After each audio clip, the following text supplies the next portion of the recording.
السلام علیکم ورحمۃ اللہ وبرکاتہ ناظرین، امید ہے کہ انشاءاللہ تمام بھائی خیر وفیت سے ہوں گے۔ آج ہم جادو کی پیدا ہونے والی جو بیماریاں ہیں ان کے بارے سے ڈسکس کریں گے۔ سب سے پہلی بات یہ ہے کہ جادو کا ہو جانا یہ برحق ہے، اور اس کے ساتھ کون سی انسان کو بیماریاں لگ سکتی ہیں۔ سب سے پہلی بیماری انسان کے سر میں درد ہوتا ہے، اور وہ ہمیشہ رہتا ہے، ختم نہیں ہوتا۔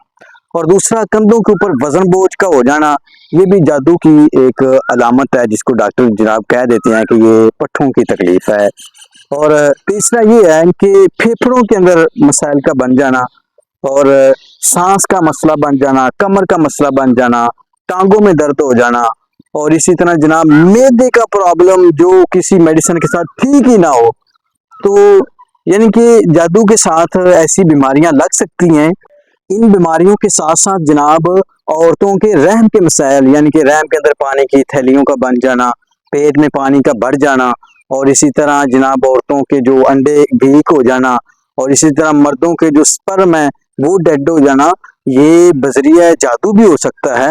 اور ایسی کئی موذی امراض، یعنی کہ جناب کینسر جیسی موذی امراض، جگر کے مسائل، تو اللہ تعالیٰ قرآن مجید میں کہتے ہیں وما اصابکم من مصیبت فبما کسبت ایدیکم، انسان کے اوپر جو بھی مصیبت پریشانی آتی ہے وہ اس کی اپنے ہاتھوں کے اعمال ہوتے ہیں جن کی وجہ سے وہ مصیبت آتی ہے۔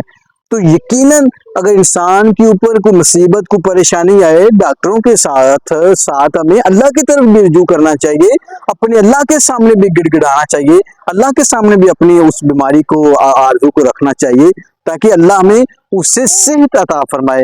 اور الحمدللہ ان چیزوں کا علاج اللہ کے قرآن کے اندر موجود ہے۔ یقیناً اگر ہم اللہ کی طرف رجوع کریں گے، اللہ کے ساتھ اپنا تعلق مضبوط کریں گے، تو اللہ تعالیٰ ہمیں ایسی بیماریوں سے بھی محفوظ رکھے گا۔ جتنے بھائی بھی ان بیماریوں کے اندر مبتلا ہیں وہ ضرور ایک دفعہ اپنے آپ کا معائنہ کریں، اللہ کی طرف رجوع کریں، تو یقیناً اللہ تعالیٰ ان کو صحت و عافیت سے نوازے گا۔ والسلام۔